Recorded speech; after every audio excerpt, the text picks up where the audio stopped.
Good afternoon, everybody, and welcome to our webinar for this afternoon. This is a focused review of harmful events, the information that's been reported to Clarity PSO. A couple of housekeeping and introductions here in the beginning, and then we'll jump right into our content for the day. My name is Tom Piotrowski. I'm the Executive Director of Clarity PSO. I also operate a lot of the clinical programs and operations for Clarity Group. Co-presenting with me is Heather DeMoss. She's our Clinical Operations Manager for the PSO as well as for clinical projects run through Clarity Group. Will be your presenters for today. A couple of other housekeeping tidbits. We will be recording the session, so just as an FYI. Also, there are quite a few participants on the call today, so we're going to hold questions till the end. We'll also be using only the chat function that's located on the bottom right-hand side of the GoToWebinar. So if you do have questions, please just go ahead and submit those questions either through the course of the webinar or towards the end. Our formal remarks will probably last about 40-45 minutes, and then we'll have time for questions at the end. We'll take as many of those as we can. We'll also be showing an email towards the end of the presentation, and so if you wanted to submit questions afterwards of explanations or more information about what we are doing, we're happy to field that information at the conclusion of the webinar. So with that, welcome to our webinar for today. We'll start with a little bit of background on Clarity Group, who we are and what we do. Just a couple of minutes. I know many of you are new to hearing webinars from Clarity. We do have several of our clients on as well, so we thank all of you for joining us today. The Clarity Group is a company that was founded in 2003. It is a company that really attempts to empower healthcare providers to manage professional risk, liability, becoming a patient-centered organization, and helping healthcare providers become highly reliable in delivering healthcare services. We do this through a suite of services that includes safety event management, that includes risk management consulting, that includes insurance management, captive management consulting, as well as patient safety organization services. So we really have a suite of services that helps to get to high reliability, that helps get to reduction of errors, mitigating risk with respect to our clients delivering healthcare to their patients. A little bit about Clarity PSO, and as I mentioned, all of the clinical projects that run through Clarity are run through Clarity PSO. And so a lot of the data that you'll see today, a lot of the examples that you'll see today are learnings that come from working with our providers, are learnings that come from the analysis we do through our patient safety organization. So Clarity PSO is a component PSO of Clarity Group. In fact, most PSOs are a component organization, which basically means we have a parent organization. So when the statute was passed in 2005 for PSOs to become federally listed PSOs, we were very much in line with following that movement because it's our philosophy that risk and quality safety are true, analyzing risk and quality safety information are truly mitigating forces to preventing harm to patients. And so the PSO program and what it's intended to do is very much in line with our philosophies as a company. We were one of the very first PSOs to list in 2008. In fact, we just received our third or fourth relisting period up and through 2020. And so really one of the thought leaders in terms of being out in the PSO space. To allow us to work with a lot of different providers and provide multiple types of safety programs, which we continue to do today. We also do a lot of education still in terms of what the PSO is and how it could apply to safety programs in your organizations, wherever it is that you're delivering healthcare. We have great relationships with the community who support, sponsor, and regulate the PSO program, as you can see here through the Agency for Healthcare Research and Quality, the legal community, as well as other PSOs who we help to support with respect to creating safety programs. We're also very proud to have been the very first PSO to produce an aggregate common format report, which of course is de-identified, non-identifiable information, and present that to AHRQ, who is the governing body for patient safety organizations, and show them what it looks like when we aggregate safety event error information across multiple hospitals, across multiple states, in an effort to create a national error reporting database and show them, what it looks like and what it can look like through the use of common formats. So we're the very first PSO in the country, according to AHRQ, to do that. So very proud of that work. And actually, a lot of the data that you see here today is really founded on some common format data, and you'll see that as we move through our organization. Through our data and through our presentation. Okay, so very brief history. Now let's get into the meat of why you're all here today, and that is a focused review of harmful events. And before we actually get into some of the weeds of the data, let's put a premise here and challenge you to really think about harm and how you analyze and manage harm, whether you are a healthcare provider, whether you are supporting somebody in a healthcare organization, whether you are a current patient. At some point we all will be, right? Think about this differently. And one of the challenges is when we look at harm and we talk about harm, there's going to be things that happen in healthcare where we follow a standard of care. We believe that we have done everything that we are supposed to do, and yet there's still harm that occurs to a patient. And I'm not sure we'll ever be able to avoid that fully because of the complexity of healthcare delivery. But what we're talking about here is when harm occurs, it's almost always retrospective, right? You have to look back at what happened and ask ourselves, could it have been preventable? Is there something we could have done to prevent or mitigate that harm? And that's what we're talking about here. It's very complex. And as you'll see in a couple of slides, there are things that are very much controllable and a lot that's not controllable. But it's our job, our duty to analyze information, try to make sense of it, and understand those differences. And sometimes they're so closely related that you can't even see them, harmful events playing themselves out until it's too late.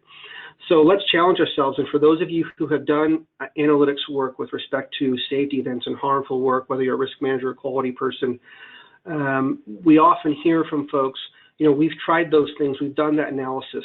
Well, we're challenging you, think about this differently. And if there's nothing you get out of this webinar, maybe you'll take back a re-engagement, a refocus, a re-awareness of what are you doing? How are you analyzing information? How are you sharing? How are you talking with other providers?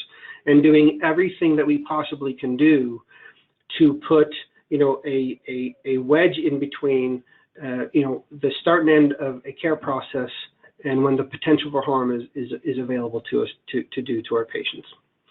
So that's our challenge. And if I can, I just want to set the stage a little more so, building off of what Tom just said, with a quote that Dr. Berwick and Dr. Leap wrote. So, if so much activity is going on, why isn't healthcare demonstratively and measurably safer? Why has it proved so difficult to implement the practices and policies needed to deliver safe patient care? Why are so many physicians still not actively involved in patient safety efforts? What needs to be done to accelerate the pace of improvement in patient safety? The answers to these questions are to be found in the culture of medicine, a culture that is deeply rooted, both by custom and by training, in high standards of autonomous individual performance and a commitment to progress through research. And some of you may be familiar with that quote, but that was actually written over 10 years ago. And what's really fascinating about it is that it still resonates with us and with this community who's involved in this improvement work with safety and quality. It's needless to say that it's complex and everything is hectic with what we're doing in this industry. But we end up sort of getting caught up in focusing so much so on not drowning in the complexity and the competing priorities that we really forget to try to figure out how to even just get out of the water. So that's kind of what we're sort of starting with this, setting the stage of, let's start working on figuring out how to get above the water and out of swimming, out of drowning. And it is important to understand that that's complex, right? We're not suggesting that this is a simple thing to do. And I'll give you an example. One of the things that prevents us from pulling ourselves out of that water are very real barriers that all of us face. And I'll give you an example that happened just this week. We had a provider call us to participate in one of our specialty safety programs, and going through understanding what it is and what it's required to participate in that program. The risk manager in that health system said, we don't want to do this because it's more work and there'll be more data and potentially another system to report in, and so we're not going to do it.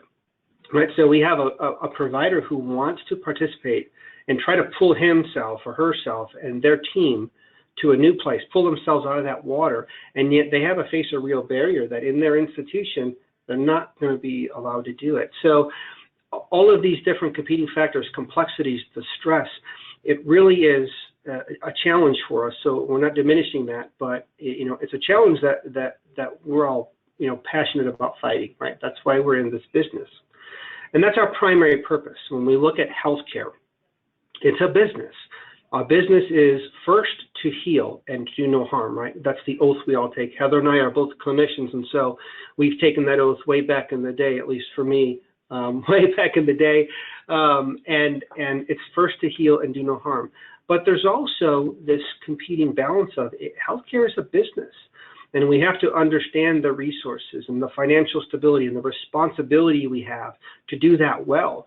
And so one of the ways we measure and gauge how well we're doing is, and you'll see this in the data today, is the evaluation of our performance. Did we do what we said we were going to do? Did we harm patients? Was it an accident? Did we get lucky? By chance, did we just happen to not harm somebody? Is that okay? Is that sufficient for us? And so those are all the vetting and the evaluation that's required with respect to the delivery of healthcare and doing it safely and as safely as possible. And we really look at this as, our primary purpose is to heal, right? But here's where the rub sort of comes in. We, like Tom said, we look at our performance as a business too, in another aspect. But we promise to care for and protect these individuals that are coming to us and putting their loved ones in our hands. And yet, between 44,000 and over 400,000 people die each year because of preventable medical errors, because we make mistakes, and because our system is broken. And you can see these statistics here are just gathered from multiple sources, but you see the variation over time. We started out with the IOM report saying 44 to 98,000 actually die of medical errors. And now we're getting to this point where articles are coming out that it's over 400. And then we look at costs here too. Articles have said, we're spending $17 billion on these preventable medical errors and the treatment of these issues. The question that we sort of have come to discuss, when we're looking at these harm errors, and this isn't meant to be offensive, but we're using this term distractors because these are the things that possibly have the potential to draw our attention away from transformative change, right? So even in another aspect, incident reports themselves could be considered a little bit of a distractor in that we're getting so focused on law interpretation, malpractice claims, and litigation. And we have to remember the complexity comes in. We have to balance those issues, right? Because we do have to look at the financials and the budget and et cetera.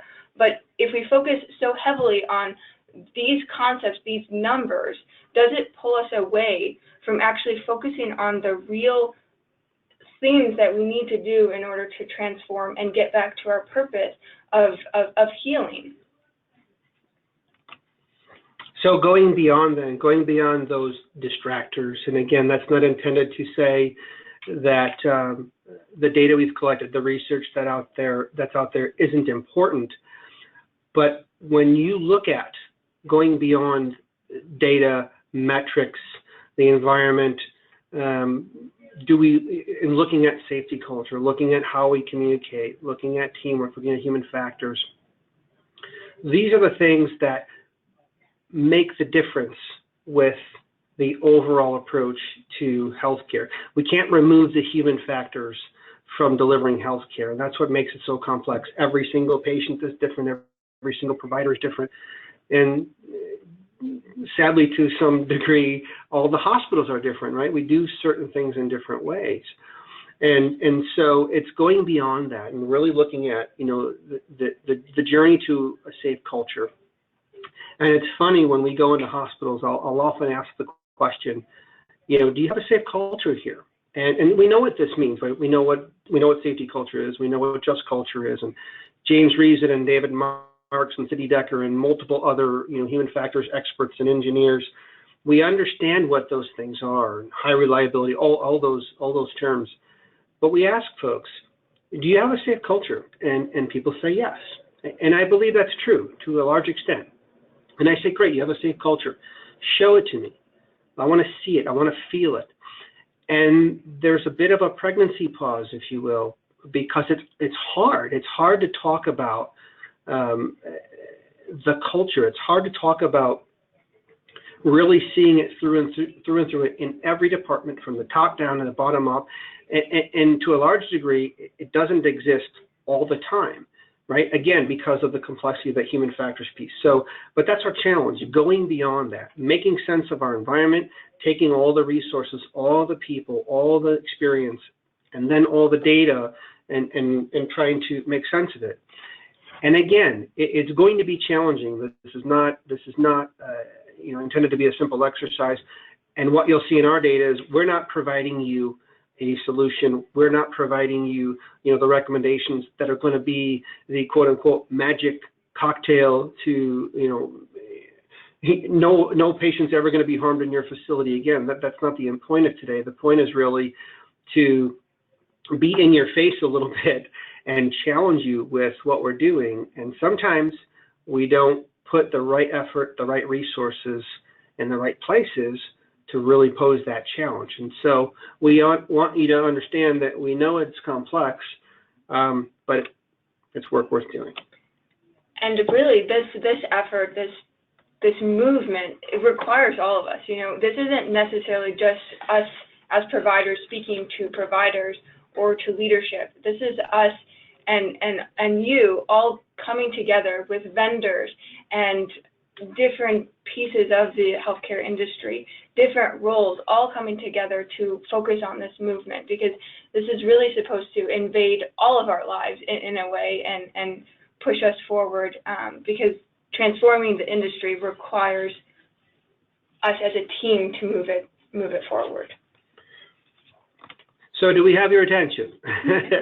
and so here's the question, and if there is a call to action or something that you could take back to your teams and talk about, is this question here. You know, is there a solution to zero harm? And even defining zero harm, are we saying harm could never be possible? Are we saying preventable harm should never be possible? And so if you look at it from, and this is probably a familiar slide for many, this is a derivative of James Reason's Swiss cheese model. You know, our goal is to make sure that we have the right barriers and checkpoints in the workflow process. So whether you're a pharmacist, whether you're a physician and nurse, you know, your workflow obviously is going to be a little different, and everybody's a little special. I mean, we know neurosurgeons are special, but you know, the workflows are going to be different. So evaluating, you know, what are your checkpoints? How critical are they? Are they the right checkpoints? Are they in the right place? And then we have to understand the complexities of what's controllable and uncontrollable. We mentioned that very briefly at the beginning of the presentation. Uncontrollable factors, so patient outcomes. Again, the exact same harm could play itself out when one patient is harmed and another isn't. And you'll see this in some of the data in just a little bit too, where the same pathways occur, one patient is harmed, another isn't. So there's this uncontrollable patient factor. What we want to focus on, and what human factors and human engineering and safe culture and to a large extent what we do in our PSO, is what can we control? What error factors can we control? What processes can we either remove or replace or create that help us to deflect these issues before they reach the patient and have the potential to cause harm? And really, when we started approaching the analysis of these harmful events, we started off, having a little bit of a question: what are the distinguishing factors between a harmful event and a no harm event?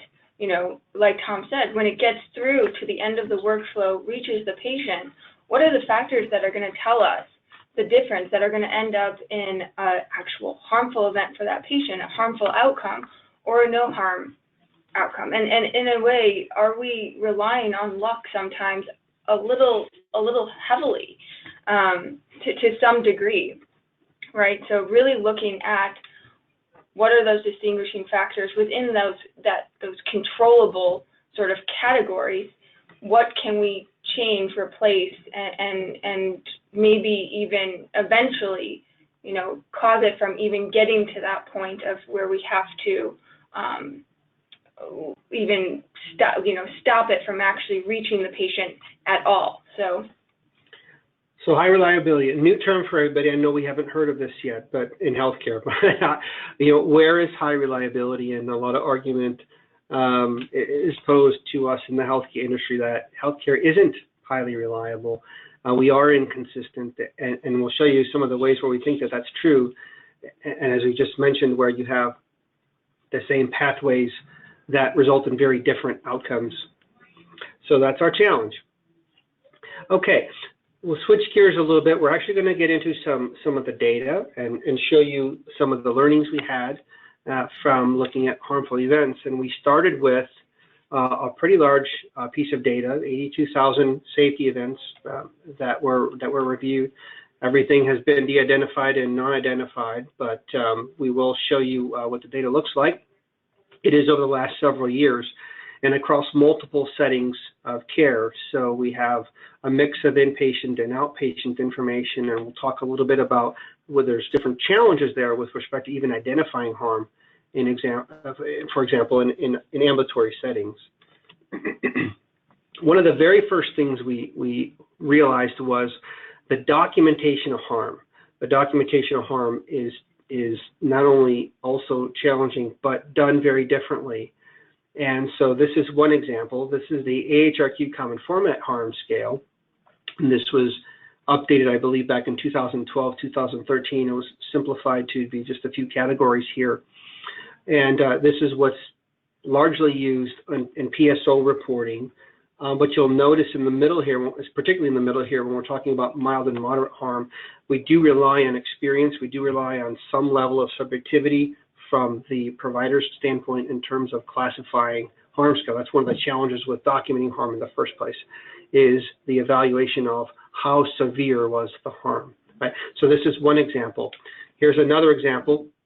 This is the NCC medication error reporting taxonomy, and many of you are probably familiar with this. It's a little more complex, specific to medication errors. This is another example of documentation. And so we have some federal, we have some agency types of evaluations, but then we also have evaluations for the individual health system and how they report errors. And so it's not always the same. So one of the first challenges with harmful events and getting to what we want is, a national error metric. It doesn't exist, and this is part of the reason why, is there's a lot of different ways to simply document harmful events. And so getting to that, that error rate, that error metric, it's easy enough from a clinical perspective to cross map, a near miss, a good catch. In this case here, a 0 error detected. It's easy enough to cross map, and we have the technology to do that. But the processes are not exact across the country. We don't have a national standard for classifying the documentation of harm. And even, we even take it further and look at between specialties. And for example, radiation oncology, struggles with even identifying what harm is within their field, right? Because it takes such a long time for the patient to be treated and potentially years for repercussions to be seen. How does harm get in the mix of that? So that also complicates the simple documentation of harm. So then this first graph that you see here was one of the first ones that we put together, and we sort of had an aha moment when we saw this, because if you're not aware of Heinrich's law, he states that in a workplace, for every one major injury incident, there are actually 29 accidents that cause minor injuries and 300 accidents that cause no injuries. So that works out to the proportioning of roughly 1:300. And it's interesting because it's not statistically significant, obviously, but we start to see a little bit of that same pattern within this data as well. And we can almost see that really there's no harm, mild harm, near miss. These are happening with such higher frequency than our more severe harms, that really they're precursors to our severe harms. We are missing, if we're not looking at these categories, not analyzing these categories, or at least pulling them in, the contributing factors and the interesting points of these incidents within these three categories, if we're not pulling those into our improvement projects and our overall improvement plan for our organization, then we're missing significant portions that could help us predict and prevent, I should say, when these harmful, really high harm errors are going to happen.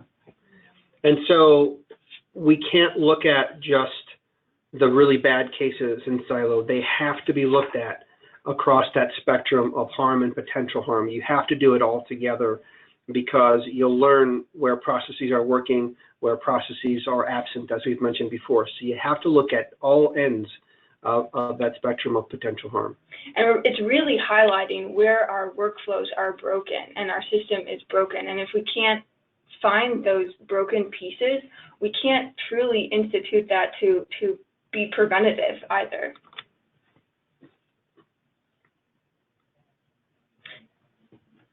So then we broke up the data by setting, actually, and we saw a similar sort of proportioning fall across the board as well, even when you broke it up by hospital, critical access, rural health, and ambulatory effects. And this is really also highlighting the fact that, we have to move away from this episodic care and move towards continuous care, right? Because these settings and these where harm is falling out, it's all impacting one another, all of the settings across the board. It's creating one complete health story. And we really have to start gathering that data, laying it out in a timeline fashion, so that we can start moving even further upstream and preventing these things from ever even happening. And just as a bit of an aside, it is more difficult to capture harm in ambulatory settings. So, for example, a surgery center where patients are more episodic, more encounter-driven, the patients may not even be around long enough in the facility for us to fully evaluate that. So it's difficult, and the data doesn't really describe it here, but it's difficult to capture harm. And in many instances in ambulatory settings, we don't know. We don't know the effect of harm, and we're hesitant to classify the harm because we haven't been able to review and evaluate it. And so to Heather's point about that full continuum of care, that's where we have to move towards. So it's not okay to just say, we didn't know the harm, we didn't evaluate it, and we're busy, so let's move on. It's that whole story. That patient-centered story has got to be a part of how we evaluate the outcomes to our patients. And so we want to start mapping out what we believe to be the trend over time. Again, we struggle nationally with what's an error rate, what's an error metric. But what we've been able to do quarter over quarter is to map out, if you could at its highest level put it into 3 buckets, map out harmful events, map out no harm events, and map out near miss events. And again, we're talking about thousands and thousands of events. This is what it looks like, and we hesitate to see we're seeing, the normalization of what that, where the levels and where the buckets of frequency fall out. But this is what it looks like over a long period of time. And you see the lines start to flatten out a little bit as we get more and more data, and that extends larger over time, and then encompasses different types of healthcare providers. And so then from there, you can start to break things out into categories, into buckets of types of events. Where are types of events occurring? So we just took a snapshot of 6 event types. These are common format events, buckets, right? Falls, meds, surgery, anesthesia, which will later be separated out as we move forward with common formats. Perinatal, pressure ulcers, pressure injuries, depending on where you are, and blood administration products. And so the graphs here break it out into harm, no harm, and near miss, and then of course the ever popular unknown.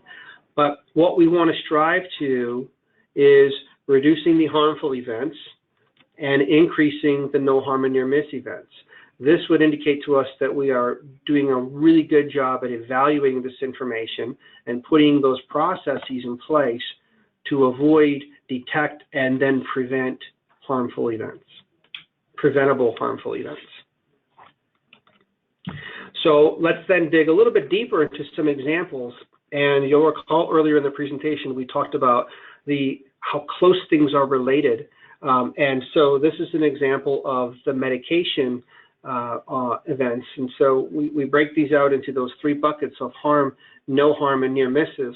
What's really interesting about this is as you look at the classification of medications, they're the same, right?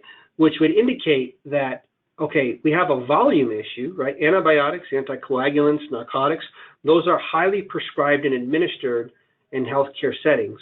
Well, that's true. There is a volume effect there, but we have instances where we can detect and fix a problem before it has the chance to even reach the patient. We've also got instances where it makes its way through the Swiss cheese, and luckily, thankfully, it doesn't harm the patient. And then we have instances where it makes its way through the Swiss cheese and actually harms patients to various degrees. So while we have the volume game, we also have to understand that line of understanding preventable versus non-preventable harm, the control versus uncontrollable factors, you have to look at it through the whole system, because as the error is occurring, as the defect is occurring, it's undetectable, and it happens so insidiously and in almost the same fashion. And sometimes, in many instances, in the case of a harmful event, you don't know until after it happens, right? So you really have to look at those processes in play there. Here's another example of one of the challenges, and we look at falls and we look at fall rates over time. Again, not statistical, mathematical control chart data intentionally, because we want to just provide a higher level view for now. But this is data of fall rates over time, and you can see it bounces up and down. It's what we call the oscillation effect. And I worked at a lot of health systems with a lot of different people, and in my experience over the last 20 years, every 18 months, we have to reevaluate and update and review and renew fall prevention programs. And it occurs about every 18 months. And this is true regardless of hospital or health setting. It's been in multiple places. So it begs the question, why? Why does it happen? Well, 18 months, it's time to look at our policies and we need to update things. Okay, that's true. That's fine. But what we also find is that it's very easy to become desensitized to things like falls. We have a lot of new initiatives.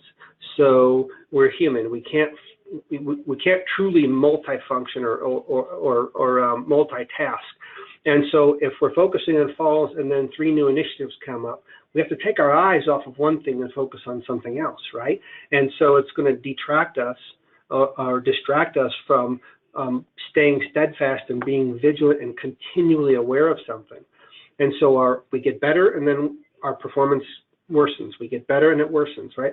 And so this is an example of just that awareness and being constantly in our faces about harmful events and evaluation of those harmful events. There's also the argument that falls can never be zero. Now, maybe this is my own personal bias, but it is a challenge. And many healthcare providers will say that preventing patient falls is never possible. There will always be patient falls. So then it begs the question, what about zero preventable falls, 0 preventable falls with harm, right? Evaluating what that metric is and striving towards excellence and high reliability in that particular fashion or metric. And we even see this same kind of concept play out in surgical events. So here you see the breakdown of near miss, no harm, and harmful events in the characteristics of surgical events. And these characteristics are HRQ's common format for surgery events. And what you'll see if you look at all of those categories is they're a kind of end outcome harm. I mean, they're the worst of the worst things that could happen. And interestingly enough, what is reported for harm, no harm, and near miss is other. And again, it harkens back to we've got all of these precursor events that are happening prior to, you know, these high harm events, and we really have to take advantage of the learnings that we can from all of these events as a whole. Okay. So let's circle back then to safety culture and the journey towards a safe culture. And this is underlying not only how we document safety events and errors, but also what we can do with that information and how accepted it is to talk about that information and what we can do proactively about that data. So we created a picture here that was derived from a presentation we heard from Sidney Decker a couple of years ago. And very simply then, you know, the journey to a safe culture is 3 components. One is the ability and the opportunity to talk about when bad things happen, when something happens that was unintended to one of our patients. Can we talk about it? Can we openly talk about it without those fears of the legal issues, the litigation issues, the punitive measures at the institution level, peer respect, reputation, all of those things? We still struggle with being okay talking about those bad things. And toward the end of the presentation, I'll tell you a story about my very first medical error that I created. So let's be okay talking about when things don't go the way we want. Secondly is remove the finger pointing and look at systems and look at how we can advance the processes rather than just punish. And we understand that there has to be justice served when something happens, when somebody is hurt. We understand that. But one of the ways to create justice is to fix the things that are broken, not to punish the person who made an error in a broken system. And then thirdly is once we identify what needs to be fixed, what that new process is, hold ourselves accountable. All barriers aside, all resources aside, what is the right thing to do to create an environment of safety, regardless of where we're delivering care? And so let's look at then how that manifests itself with respect to data. And one of the ways where safety culture is seen in data is the contributing factors. Tell me the story of what happened. And if you look at those couple of categories that we mentioned earlier, pressure ulcers or pressure injury, depending on where you are, perinatal, blood administration, false meds, this is where no contributing factor documentation is occurring. And again, this is tens of thousands of safety events. What's interesting about pressure ulcers is there really is no safety event where pressure ulcer doesn't cause harm, with the exception of you're simply documenting the event because a patient shows up at your facility with an existing pressure ulcer. But what if it's a stage 1 and it manifests itself to a stage 2 or a stage 3? And that's causing harm to a patient. And yet in almost all categories, in all instances, there's no documentation of the story. What happened? Why did this happen? Could it have been prevented? There's very little information about those contributing factors. And the same is true for other categories. Blood administration is another one. Particularly in the hospital setting, blood administration is highly regulated. We have a very clean process on checkpoints, you know, getting blood draws from patients, getting the blood units from the blood laboratory, delivering the blood to the unit in locked mechanisms in some cases. It's a very regimented process. And yet, when something goes wrong, little less than half the time, you can't tell us the story. So culture manifests itself through the documentation of contributing factors, or in this case, doesn't manifest itself through the documentation of those contributing factors. So a very critical point of analysis and challenging yourselves with looking at how are you documenting that information. There are standardized ways to do this. This is an example of the AHRQ common format about contributing factors. So there are ways to at least begin to bucket the information so you can drill down and make some sense of it. Now, this isn't the full story, but it's at least a starting point where you can begin to categorize contributing factors information through your safety events. And even on top of this, as the safety movement has progressed, there have been organizations who have started to write in individuals' job descriptions about, quality and safety improvement is part of my everyday. And so contributing factors are so important to the culture of an organization and to the progressing of an organization in the safety journey. In not just including it in the leadership perspective, meaning going into an event and doing some root cause analysis and finding contributing factors at the kind of back end of the event, but putting these sort of on the front end, having staff contribute and starting to have them realize, what is influencing my ability to make errors, right? What is contributing to the broken system, and how am I contributing to the broken system, and how is that all impacting the patient's outcome? Some of the other general themes then that we see in harmful events, and when we're doing a focused review of harmful events, and we've mentioned a few of these already, but they're important aspects to consider in helping you to analyze your information. And if you can't do it, then send the data to your PSO so they can help you. One is high volume practices, and you saw that in some of the medication data. More opportunities for defect when you have higher volumes, that is true, and that certainly will influence the data. But it also means there's a lot of data to analyze, and so there should be very refined preventive measures for where we know we have a decent amount of data, so let's dig into that. Again, there is no national standard for an error rate metric. We'll get there, and that's the next step for us and the next phase for us in terms of our PSO work, is to begin to try to and define what an error rate definition could be. At Culture Eat Strategy, we've heard this before, and you've seen this in the last few slides as far as contributing factors and this whole journey towards a safe culture. A safe culture isn't a place where you just show up and you're there. It's a journey. There's a continual iterative learning process involved there. And so, yes, strategy is important, but underlying that has got to be that safety culture. There's got to be the thread and the fabric that make the strategy work. And, patient-centered care also kind of contributes to issues with harm reporting, because when we get to this individualized care, it almost becomes a bit hard to manage, because you're requiring staff to deviate from sort of a normal operating procedure in a way, right? Such as antibiotic administration. That happens, that's timed off of when the patient receives their first dose, right? So it's not necessarily at 9 a.m. every morning I go around and do my med delivery. It's now what is right for the patient, what does that individualized care look like? And then that also requires increased awareness by providers, which can play into the progression of errors as well.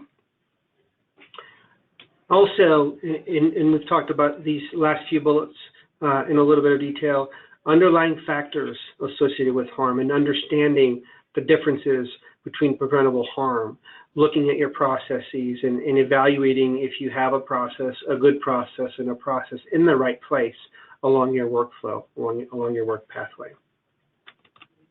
So these are just some rather self-evident next steps, but they're really reminders to question the system, our industry, and the industry culture, the organization culture, the unit culture, and just to kind of have the courage and the tenacity to really look beyond what's sort of on the surface and dig deep and begin to dig deep through our dirty laundry, really, in a way to find some of these deep-seated causes that are giving rise to some of these errors. So, emphasizing reporting of no harm and near miss events, just making sure that that's part of your culture, that these are valuable events, and then set up a system sort of to help you actually look at all of these no harm, near miss, mild harm, moderate harm, severe harm, death events. Look at them with this global perspective and include the contributing factors across the board, right? And then do a really deep analysis. Make sure that when you say that these events, these no harm and near miss events are valuable, make sure that they are. Use them within your PI projects. Make sure you incorporate your champions and your councils when you do the analysis of these events, because they're really going to be the ones that are going to give you the nuances to what's going on within this unit, and possibly some things that aren't being picked up on by events reported but need to be heard from. And then leadership training. This is huge. You know, your champions and your managers, you want them to be empowered leaders for your change. And so give them and equip them with the skills that they need to be those leaders. And then, as Tom said, you know, hold each other accountable for the culture. Our culture, even our industry culture, is it requires all of us to be responsible for it and to realize that we contribute to it on a daily basis and in every interaction that we have. And then finally, kind of just a re-emphasis on looking beyond the distractors around us, and as we've turned them, in a way, distractors.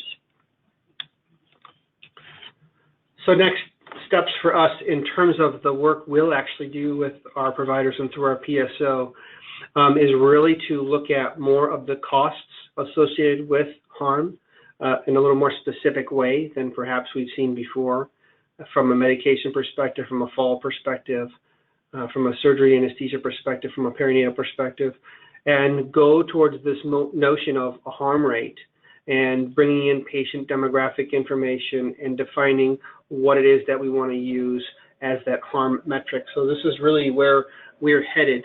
And so our last sort of question challenge for you and to visually depict what this might look like, it's, you know, with this Swiss cheese model, is it possible to insert a titanium shield to prevent all preventable harm?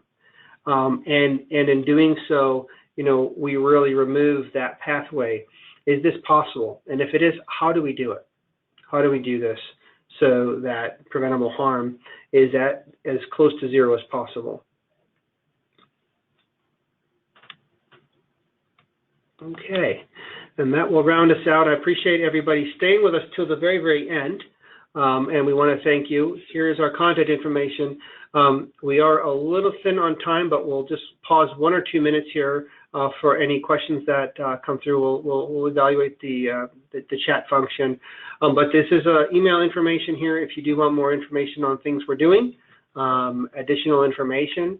For those of you who are part of Clarity PSO, there is a report that is going to be distributed here that is a larger part of what we have been doing.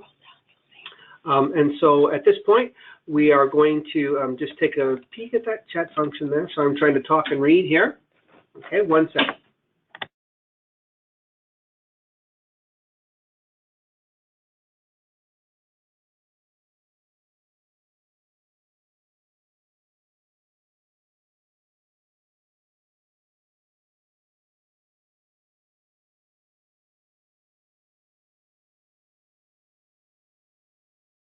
And so I'll just paraphrase. One of the first questions is about the categories and the event types that we analyzed in terms of perinatal pressure ulcer meds.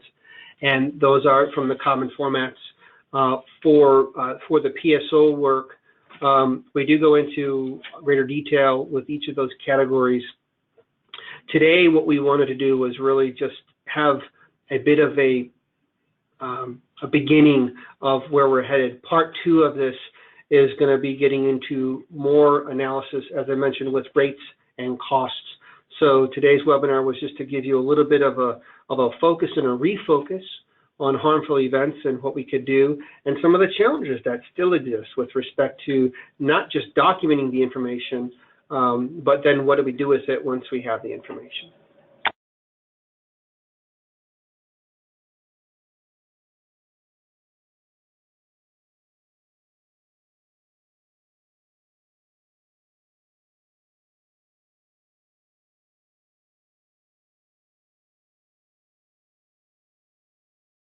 Okay.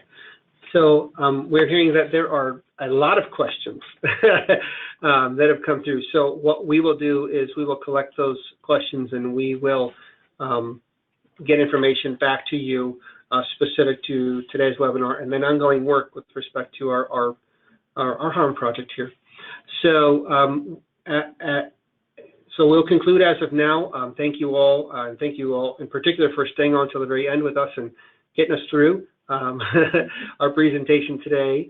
And we'll give you back a few minutes of your time. We very much appreciate you all joining us today, and we hope you enjoyed the webinar. Thank you.